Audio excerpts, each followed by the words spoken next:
Welcome into the Blurred Wire. It is your host, King Whale, and today we are talking about Thunderbolts. I finally got a chance to go see it when I went to the theater last night.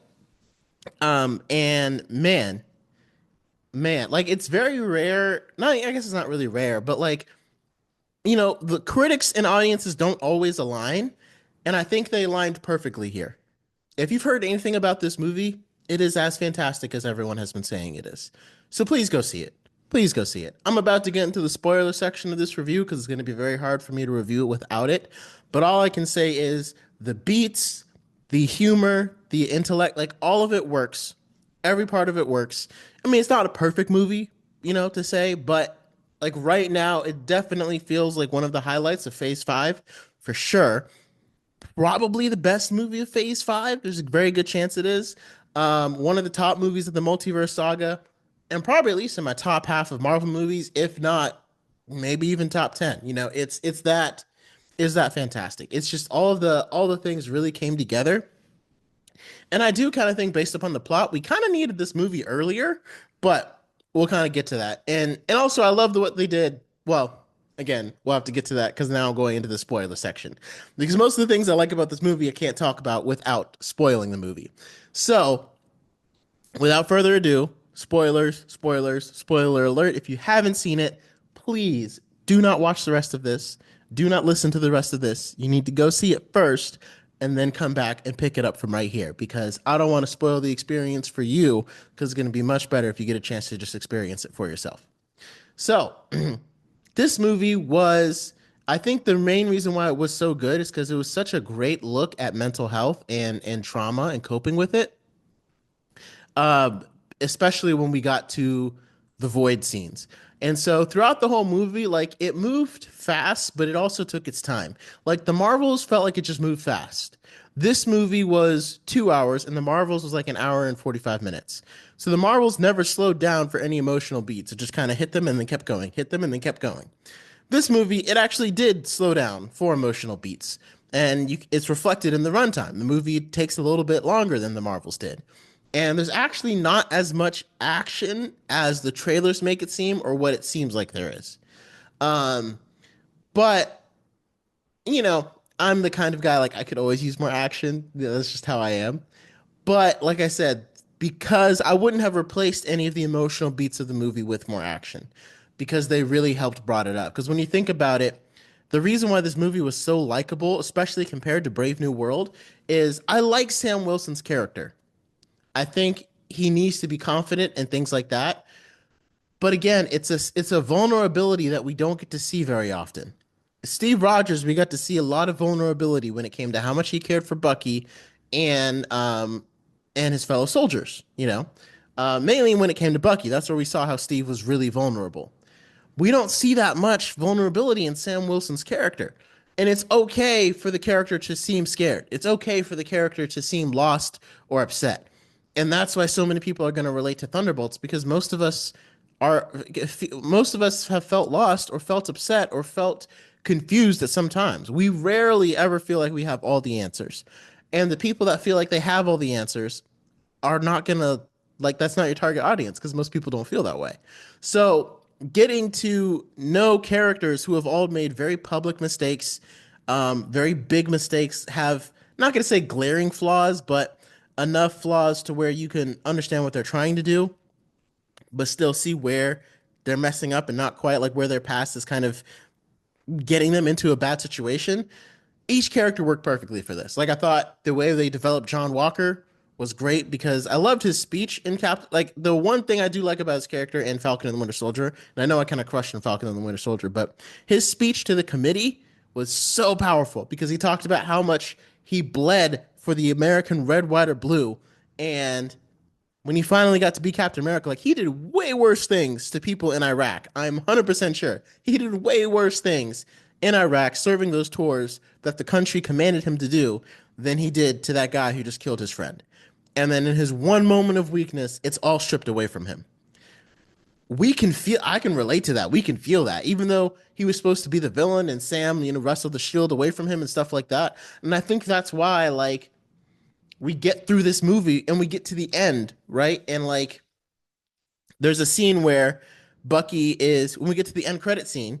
I'm like, how do I even say this without having to go into it? Okay, so basically, the plot of the movie at the end, it's kind of funny because it's like they kind of got there the same way I would got there. So the Thunderbolts asterisk basically is for the new Avengers. So these Thunderbolts have been branded as by Valentina as the new Avengers, which is exactly how I would have ended this movie as well. I would have taken a different path, but that's exactly how I would have got there. So obviously, the number one confusing thing is like if these are the new Avengers, the leader of the Avengers is supposed to be Captain America, and that's very clearly Sam Wilson. And I'm glad they didn't ignore that because I was wondering that when we got to the end. But then the final credit scene, it was so dope for multiple reasons. First of all, the one before it was like a nice, funny joke one about the Red Guardian in the Wheaties box. But the last end credit scene, oh, it hit so hard because we got to see Bucky talking about Sam. And they were like, okay, so we're the Avengers, and but Sam also has his Avengers. So which one are the Avengers? And Bucky was like, and he was like, did you talk to Sam? Did you talk to him? And he was like, how did it go? And Bucky was like, it didn't go well. It went poorly. And we don't get any more than that. And I'm hoping we explore that. We probably won't see it until Doomsday, which is kind of maddening. But seeing that conversation would be really interesting because after watching this movie, most people are going to agree more with the Thunderbolts just based upon Sam Wilson's character. Like most people feel like they relate more. They probably like the Thunderbolts more, even though we saw them do terrible things. But they're just going to relate to their characters more because they don't feel so self righteous. Which, again, I'm not saying Sam Wilson is self righteous, but he didn't come across that way. Like when Bucky was talking about Sam and how he was like, yeah, he reacted poorly. It's like, first of all, I wasn't really surprised that Sam would react poorly to this group of criminals being put together as a team. And secondly, I wouldn't be surprised that Sam reacted this way. And I was already like, I'm more of like a Thunderbolts. Like I'm more like let the Thunderbolts do it because they mean more to the people. So that that whole beat will be very interesting to explore. We could get a Falcon and the Winter Soldier season 2 just to watch them go in like a tense, almost antagonistic relationship where Bucky really believes in these people despite all the things they've done, and Sam doesn't. Because remember, Natasha is dead. So Clint is still around, so he can vouch for Yelena, kind of, right? But and Ghost can be vouched for, but Sam still really doesn't like John Walker, and Bucky was forced to work with him, and I think that's the biggest thread right there because even at the end of Falcon and the Winter Soldier, Sam and John Walker didn't really interact, and I think with this new Avengers, Sam is still going to feel like something's being taken away from him just because he's black, just because he's not the blonde hair, blue eyed Captain America. He's going to feel like, okay, so I finally earned, I gave up the Captain America shield to retire it, and then you gave it to a blonde haired white guy. And then I went and earned the title of Captain America again and took it back because that's what Steve Rogers wanted. So then you guys went and took the Avengers away from me. Like, because Captain America, like, you could see where Sam's coming from and why he's not okay with this. But then you could also see where the Thunderbolts are coming from, and they're just like, we just want to do good things now. We just want to be better, and that's all we're trying to do. We're trying to not be alone anymore. And like that line that Yelena delivered when they were all hugging Bob, and like, gay, I'm a beat 'em up action. Like, let me see the fights kind of person. But the way they defeated Void in this movie was beautiful. It was just absolutely beautiful. There's no other way to describe it. The because the end scene was Bob was trying to beat Void and he was trying to beat him in the typical Marvel way. Use your fist, beat him down. And he was doing it in the way that I would have wanted to see, right? Right. And I think it would have been even cooler to see him like turn into Sentry and start beating him. But then the Void just keeps laughing as Bob is like wailing on him. And he keeps laughing because the Void is slowly taking him over too. And that's when Yelena realizes what's happening and she breaks free and gives Bob a hug and is like, hey, you're not alone.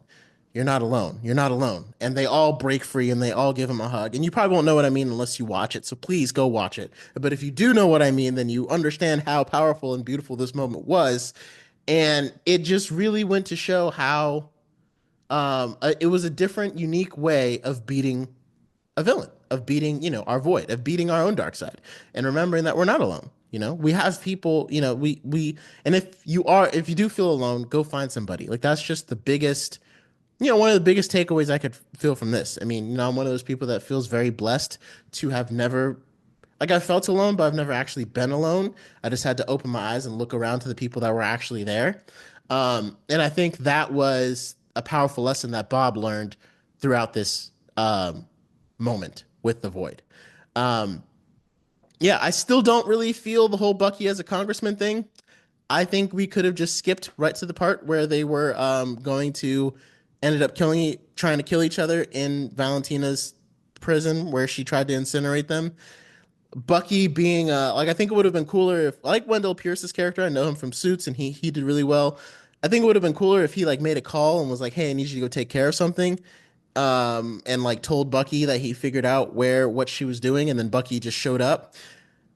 I don't think Bucky is a senator. It just doesn't really fit for me. I mean, it was funny at the beginning when he was like, "Yeah, this worrying situation has us very worried, and we're gonna get to the bottom and do what we can about this worrying." So it was funny to see him like awkwardly as a senator, but I'm definitely not taking it seriously, and I'm sure they're not really intending us to, but that's just kind of how it feels. And I think by the end, when we shot to 14 months later, it appears like Bucky is no longer a senator. So I guess that was just like a little funny beat that was very short lived. I don't know. And I was totally shocked by what happened to Taskmaster. Not because I didn't think that she was going to die, but I thought Void was going to kill her. And the fact that Ghost shot her in the face, I think it was brilliant kind of because it's like I mean, first of all, her character was not that interesting, so it made sense to kind of take her out right then. But also, it really showed that like this is what they do. This is their agents taking the following the mission, and it really established the anti-hero nature and the way that they've been just controlled and geared towards targets. We're just weapons pointed at the right people. And in this case, it wasn't necessarily the right people because it was Taskmaster who was hired to kill Walker, who was hired to kill Yelena, who was hired to kill Ghost, who was hired to kill Taskmaster, and she's the only one that succeeded. So watching them go closer together, um, like my wife said, she's like, "This is one of the first times I've really enjoyed a movie since Guardians 1," she said, because it felt like you were able to watch them become a family. And that's what everyone loved about Guardians 1, the bickering and then so them slowly becoming a family throughout the whole thing. And that's what Thunderbolts had, and that's what made it so beautiful. Um, they did Sentry justice. I loved it. In the comics, he doesn't really have telekinesis, but I know in the comics his powers kind of look like Captain Marvel's because he just has the energy beams power of a million exploding suns. So I like what they did, like where he would look at something and it would kind of like catch on fire and turn. And I kind of wish they leaned a little bit more into that. And hopefully when we see him again, they will, because it's a nice way to kind of like uniqueify his powers. But also we got to see his speed, which we don't see in a lot of Marvel characters. And his speed is up there with Superman. And that's what distinguishes him, and that's what makes him a threat that could take out the entire Avengers because he's faster than Thor. Repeat that. He's faster than Thor. He's faster than all of the Avengers, and that gives him a huge advantage. And that Sentry fight was awesome. I would go back in the movie theater just to watch them all fight Sentry again. So let me know what you thought about the movie. Let me know if you're going to go see it. I'm probably going to go see it again and give you another review of it, but let me know your thoughts and tune in next time.